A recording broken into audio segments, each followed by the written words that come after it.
তোমরা কি জানো বন্ধুরা ভাগ্য কয় প্রকার? আমি জানি ভাগ্য হচ্ছে দুই প্রকার। এক ভাগ্য হলো জন্মে থেকেই যারা কোনো কষ্ট বুঝতে পারে না, না চাইতেই সব পেয়ে যায়, সেইটাকে বলে ভালো ভাগ্য, মানে সোনার চামচ মুখে দিয়ে জন্মানো।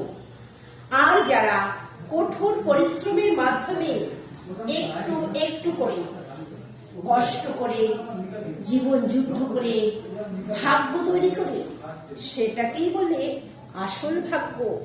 আর সেই ভাগ্যের মধ্যে আলাদা একটা পাওয়ার থাকে, শক্তি থাকে, যদিও অর্থের দিকে একটু কম, তাতে কি কিন্তু নিজে তৈরি করা ভাগ্য এর মতো কোনো কিছুই হতে পারে না। এরই নাম হলো ভাগ্য দুই প্রকার। যেমন আমি